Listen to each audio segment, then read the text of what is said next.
Part 2, Legitimation Crisis.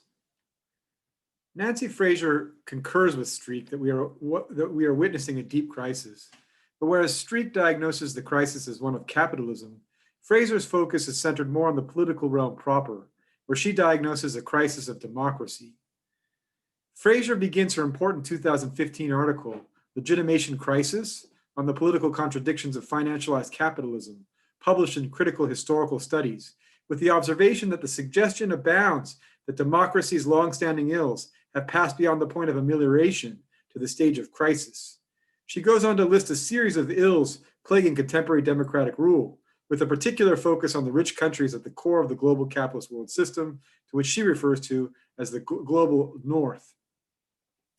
These ills include declines in electoral turnout, the proliferation of corruption and big money in politics, increased concentration of media ownership, a rise in right-wing extremism, the virtual collapse of traditional left-wing parties, the sharp narrowing of the spectrum of policy differences as nearly all parties rush to placate the bond markets, widespread disaffection with the European Union, the declining credibility of the United States as legitimate, rational world hegemon, the proliferation of political violence at the hands of states and police forces, majority-minority extremists, organized networks, and disaffected individuals.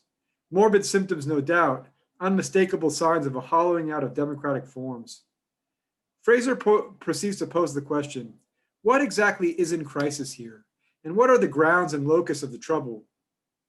She contends that the most insightful observers intuit that democracy's current crisis is deeply bound up with the advent of neoliberal capitalism, among whom she includes Streeck, alongside Colin Crouch, Wendy Brown, and Stephen Gill. The work of these theorists, Fraser insists, take us close to the heart of the matter. They all converge in seeking to capture an epochal shift, and in so doing, they link democratic crisis to a mutation in the nature of capitalism.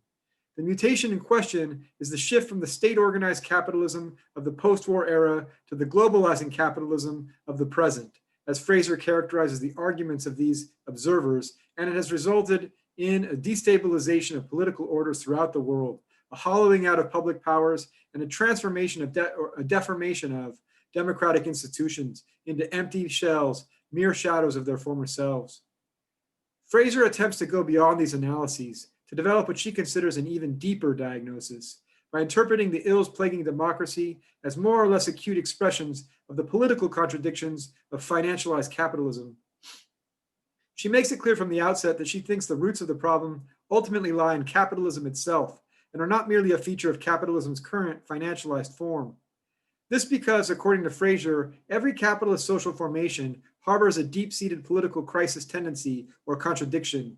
The basic or fundamental contradiction she identifies is that, on the one hand, legitimate, efficacious public power is a condition of possibility for sustained capital accumulation. On the other hand, capitalism's drive to endless accumulation tends to destabilize the very public power on which it relies. Fraser distinguishes between three different historical forms of capitalism. One, the liberal competitive capitalism of the 19th century. Two, the state-managed monopoly capitalism of the post-war era. And three, the financialized neoliberal capitalism of the present time. She argues that the basic contradiction plays itself out differently, assumes a different and distinctive guise in each historical form. Fraser proposes a non-economistic conception of capitalist crisis, one that goes beyond standard leftist views which focus on contradictions internal to the economy, such as those related to the alleged inherent tendency of the rate of profit to fall, which can lead to crises of overaccumulation, overproduction, and underconsumption. The basic core of these crisis theories is that they posit that in capitalism there is a built-in tendency to self-destabilization, which expresses itself periodically. Fraser does not take issue with such economistic theories per se, but she does insist that this standard view misses other non-economic expressions and bases of crisis. Indeed, she contends only an enlarged understanding of capitalism, encompassing both its official economy and the latter's non-economic background conditions, can permit us to conceptualize and to criticize its full range of crisis tendencies, including those implicated in present processes of de-democratization. Fraser specifies three essential conditions upon which the capitalist economy depends. The first of these, social reproduction, concerns the broad range of activities, often unwaged and performed by women, that create and maintain social bonds, while also forming capitalism's human subjects, who are, among other things, the bearers of labor power. The second of these, the natural ecology, constitutes the indispensable material and energy inputs for commodity production, the necessary sink for absorbing the latter's waste, and the sustaining basis for human and non-human life. The third of these concerns the political conditions of possibility for a capitalist economy. It is the last of these which is the focus of Fraser's argument here.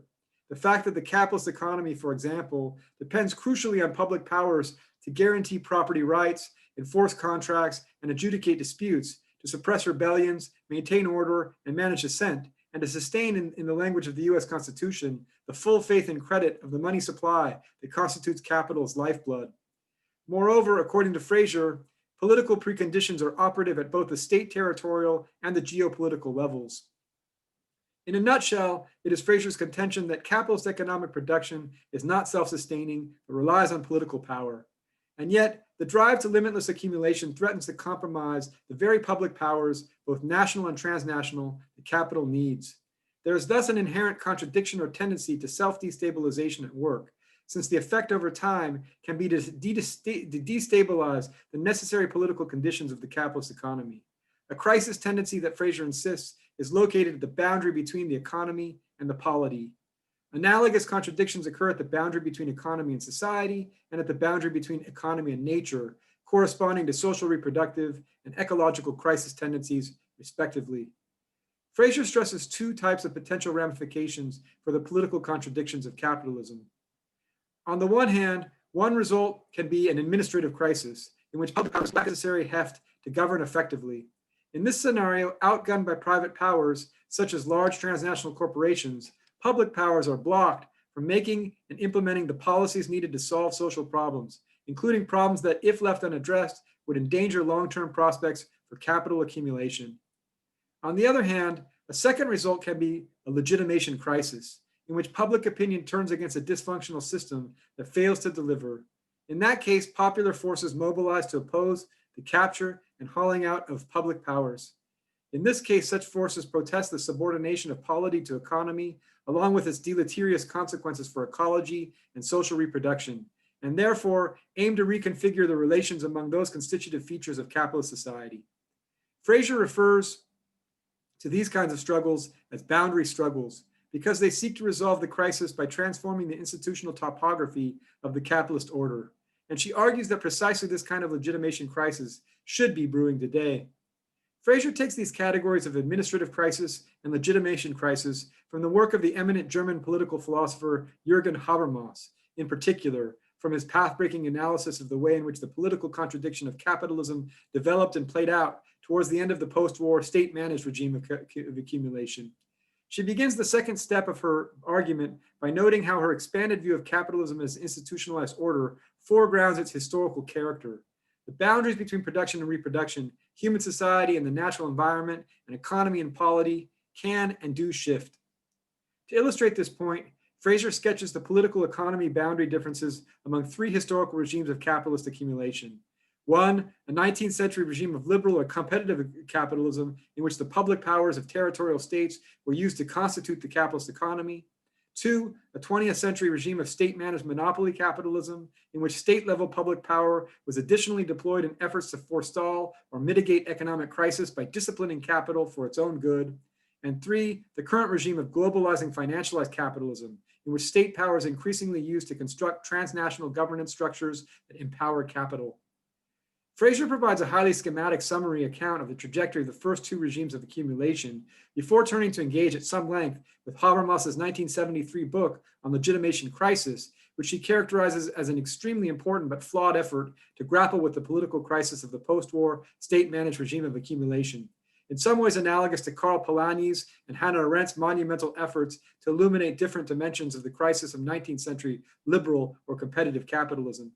The principal thesis of Habermas's book was that even when, or even if, the regime circumvented capitalism's inherent tendency to economic crisis, it did not resolve capitalism's contradictions altogether.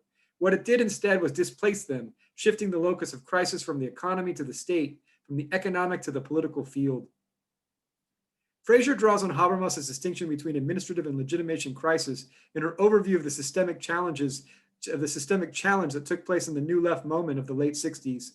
Habermas's distinction, Fraser contends, is useful for understanding such moments of systemic crisis because by introducing some space between system dysfunctions and the responses of social actors, his approach invites us to consider whether, under a given set of conditions, administrative failures are likely to lead to quiescence or transformative activism. Nevertheless, she adds, a full understanding of the relation between administrative and legitimation crisis requires a specifically political mediation. To supply such a link, Fraser draws on Gramsci's conception of hegemony as political common sense. Comprising historically specific suppositions about agency, public power, society, justice, and history, this concept, Fraser contends, supplies the missing political mediation between the system and life world dimensions of crisis. Having thus laid considerable theoretical and historical groundwork, Fraser is ready to elaborate her historically specific interpretation of the current crisis conjuncture, in which the sway of capital is being extended over its background conditions of possibility, over social reproduction, the natural environment, and crucially, over the public powers that have always been indispensable to a capitalist economy.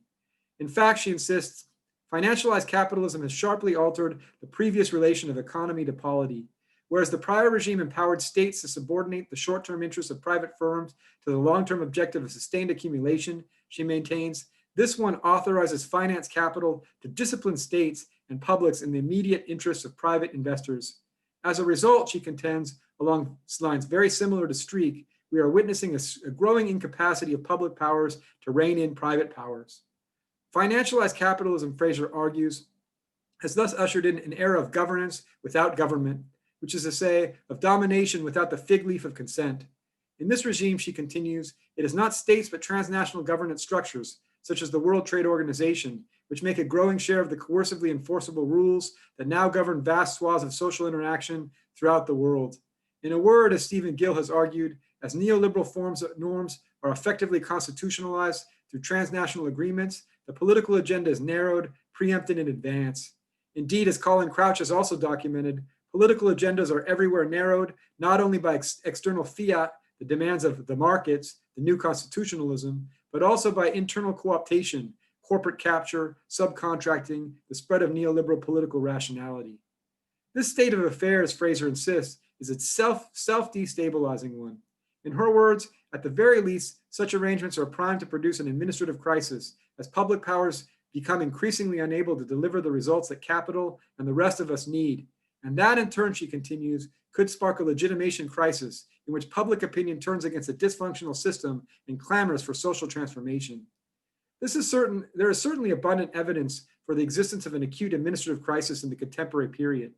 But what are the prospects for this transforming into a full-fledged legitimation crisis? Here, Fraser strikes an, albeit cautiously, more optimistic note than Streeck.